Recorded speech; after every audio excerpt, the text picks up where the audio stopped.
What's up, everybody? It's your favorite real estate investor, Mike Anderson with letsgetpaid.com. And as promised, we are back at another property to walk through so we can show you the view of what it is that we see. Now, we were already at this property before what you guys had seen. I told you that I wasn't going to let you see it at that point due to the homeowner still being in the property. We wanted to respect her space and her privacy and allow her the time to get her belongings and everything out. Now let's fast forward. She is out, she is into a new place, and we've taken full occupancy of the home. So I'm gonna take you on a walkthrough so you can see what it's looking like. We'll discuss some potential profit strategies and kind of tell you a little bit about this area.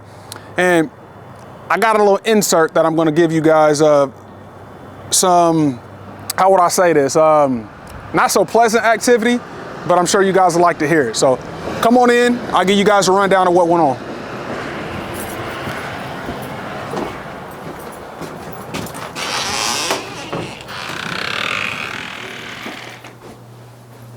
They did a good job of cleaning this out.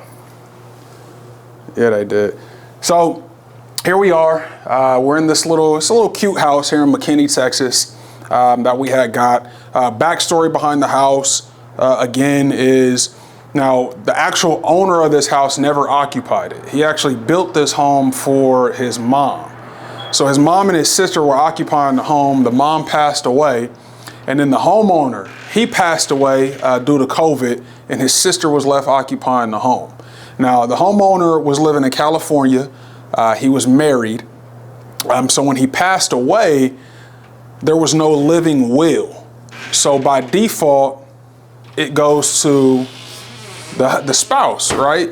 So the problem that we had was getting a hold of the spouse. I had sat down with the daughter who was occupying the home, and she had stated that basically she wanted a fresh start. Okay, she couldn't catch the loan back up. She didn't have authorization over the loan to catch it up, even if she wanted to, due to it being in her brother's name. So she was in agreement on selling. So we got the contract executed, and from that point is where the work on our end really started. From skip tracing, trying to find different numbers to get a hold of the husband.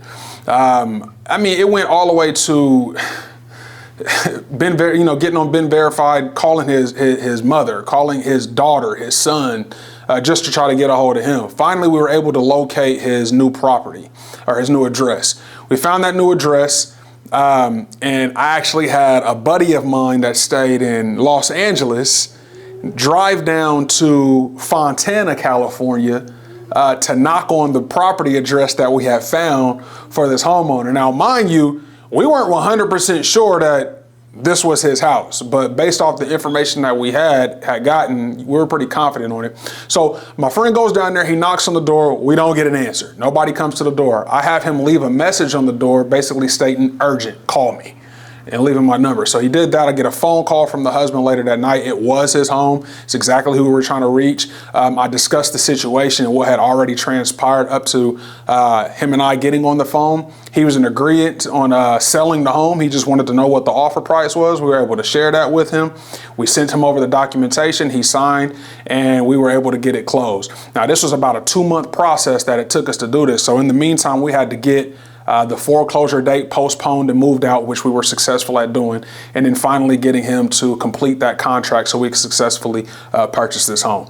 And now here we are. So you'll also be hearing a testimonial from the homeowner as well, and what it was like to work with us and how we were able to step in and help with that situation. So now that you guys have a backstory, now we're in this little house, and I'm gonna show you around, kind of give you an idea of what we plan to do with it, and thus forth. And then, like I said, I have another snippet for you. So where we're standing right now, we're in the living room. It's a decent sized living room, nothing too big, nothing too small. Like I said, this was just a cute house that was built specifically for his mom. Okay, now when we turn over this way, we have our dining room area, of course, that leads us right into our kitchen.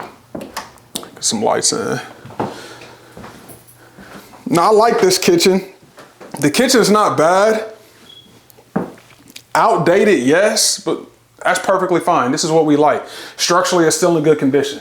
Cabinets are still good. We can still use these cabinets. Maybe just take out the inserts, replace that. But as far as the structure of the cabinets, they look really good. Definitely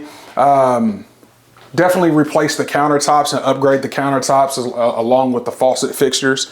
They left the refrigerator. We'll get rid of that. We'll get rid of that. And then back here is the washer and dryer hookup. So laid out pretty simple, right? Simple layout. So like I said, we'll update the countertops and the sink faucet fixtures along with the appliances as well. Definitely redo the floors as you see the old school laminate tile on there. We'll rip that up, possibly put some either designer tile or put some vinyl, but we'll see.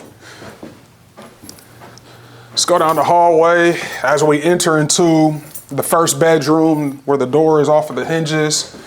It's perfectly fine. So as we come into this bedroom, cute little bedroom, right? Structurally looks good. Nice little closet space. Like I said, nothing too big. Just a, cute little bedroom. Only thing we may do with this is, of course, the paint. Get rid of the popcorn ceilings and redo the light fixtures in here as well. And then pull up this carpet. Not sure if we're going to vinyl the bedrooms out or replace the carpet, but we have those two options. Okay, but yeah, not anything major in here outside of paint, getting rid of the popcorn ceilings, changing the light fixtures, and like I said, pulling this old carpet up. So let's go into this next bedroom.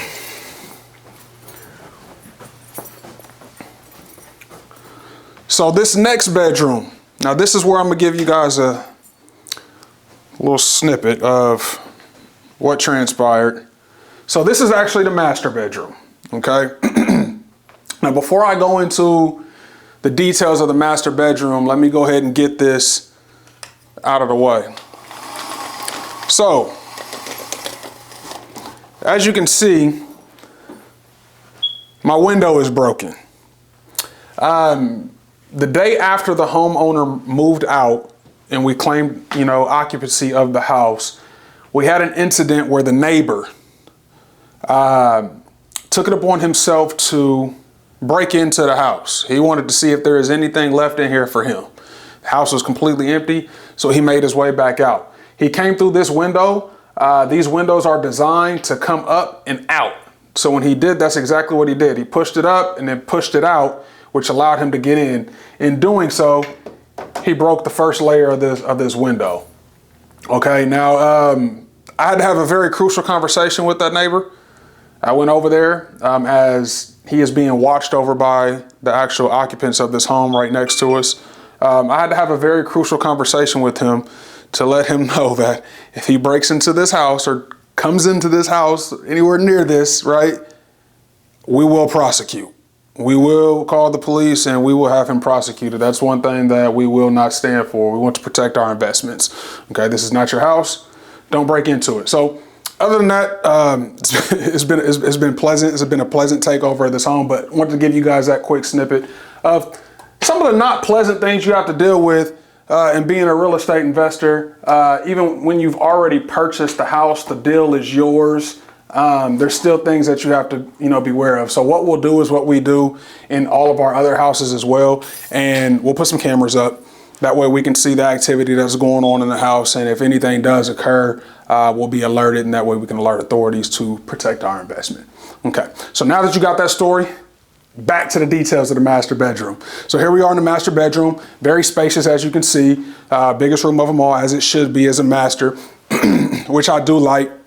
Closet space, I think the only thing that I would change different about this is the closet space. Not bad, but could be bigger for a master bedroom. People like big closets. So one thing that we may do is we may look at this and we may see how can we expand the closet if we can. If we can, I'm sure we'll do it. If not, then hey, it's okay. Step into the master bathroom. Now this is a full master. This is a full master, not in bad shape. Definitely needs some TLC, as in upgrading, outdated. Change these floors. You can tell where the previous homeowner, they kind of took it upon themselves to change the flooring. So we got, some sheet tile. Nothing wrong with that. We'll go ahead and rip that up Also changed the countertops. They have the same countertops in the restroom as you've seen in the kitchen. So we'll update those countertops, update those faucets, get a new window, replace the actual light fixtures as well. We're not sure if we'll place the light fixtures here or do some track lights that hang from the ceiling. And just to like all around the house, you'll see this popcorn ceiling. We're gonna have to get rid of that popcorn ceiling all around the house. So for this bathroom, possibly, yeah, new toilet for sure, new flooring, new cabinet, or new countertops, new sink faucet fixtures, new tub, and new water fixtures for the tub. So those are the plans with the bathroom. As in adding any square footage, I don't think there's any need. This is a pretty solid size master bathroom. Okay. So now we'll step into the third bedroom. So here we are in the third bedroom that sits on the back side of the house. Now this bedroom is just a tad bit bigger than the first bedroom. I did the measurements right after she moved out. I think this is 11 by 12 and that one in there is 10 by 11. So just about a foot on it, so just a tad bit bigger. But yeah, nice bedroom. Like I said, it sits on the back side of the house. You see both back and side from these windows. Perfect windows. That's one thing that I do love about this house is outside of that window that got broken due to that incident, the windows in here are perfect. So I don't see us having to replace these windows at all. Might just get some new outlines for them. Other than that, keep them as is, man. So coming out of the third bathroom, we're gonna go into the main hallway bathroom. I think this is where the bulk of our work is going to be. Now they had some plumbing issues. As you can see right here, the toilet is basically falling through the floor. Okay, now good thing this is a pier and beam foundation, which is allowing that. But they had some flooding. Some flooding happened, the toilet overflowed, and the plumbing issues that were going on with this toilet caused some cosmetic damage as well to the floor, as well as the cabinet. So what we're gonna have to do, unlike the other bathroom, we're gonna have to do a full replacement of this bathroom. So the master bathroom just needs some updating. This bathroom is gonna need a complete repair. Okay, so we're gonna have to take out the cabinets, replace the cabinets due to the water damage, take out the entire flooring and just completely gut this bathroom and rebuild it. Okay, biggest piece. It's gonna take some work. We don't have any knobs, but hey, that's what we want though. That's what we look for. We look for houses that are in disrepair because it allows us to buy them cheap. We put some TLC in it, exponentially raising the value of that home, and we sell it for high. Okay, so after we put some love into this bathroom, it's just gonna look great. So just stay tuned. Now we're back where we started in the living room of the house. Like I said, this is not a large house at all. I believe it's only a 1,200 square foot house, 3 bed, 2 bath. Not big, not too big. Okay, so there wasn't a lot of walk around within it, but it allowed you guys to see exactly what we have going on this property, kind of some ideas of what we plan on doing. Oh, one more thing. So this wall right here, now this is just an idea of something that we may do. Now the kitchen is right behind this wall. Structurally, I think we are okay to possibly knock out this portion of the wall to open that kitchen up a bit. So we may do that. If we decide to keep this home and actually rehab it, which we may do, this is a really good market. This area is a really good area. I think we would do okay if we did a full rehab on it. But if we do, those are just some ideas of what we, of what we may do. Okay. So like I said, yeah, we're back at the front of the house. That was the walkthrough. That's the completion of this house in McKinney. Continue to stay tuned in with us as there's definitely more to come. What we'll do next is what we always do. We'll bring our contractor in. We'll allow him to walk the property, give him some ideas that we have on rehabbing that property. Allow him to give us a price so we can see exactly where we're sitting at. Once we do that, we'll come back in for a more defined profit strategy to see exactly what it is that we're going to do, get the blueprint for what it is that we're going to do if we decide to fully rehab it, and then give you guys a walkthrough of that. Now, if we decide to quick flip it, just kind of test the market and put it on the market to sell it as is, I'll definitely tune you guys in on that. but definitely stay tuned. All right, so I want to thank you guys for taking this time to come with me on this walkthrough. And if you're viewing this and you're in the Dallas-Fort Worth area and you're saying, hey man, I want to go invest in some real estate with Mike. Hey, what's stopping you? Go visit www.letsgetpaid.com. Sign up for free. Come listen to what we have to say. You'll be invited to a free webinar where we'll give the full breakdown of our program and teach you how you can become a real estate investor right here in the Dallas-Fort Worth area for absolutely free. Again, that's www.letsgetpaid.com. Hey, it's your favorite real estate investor, Mike Anderson. Let's get paid.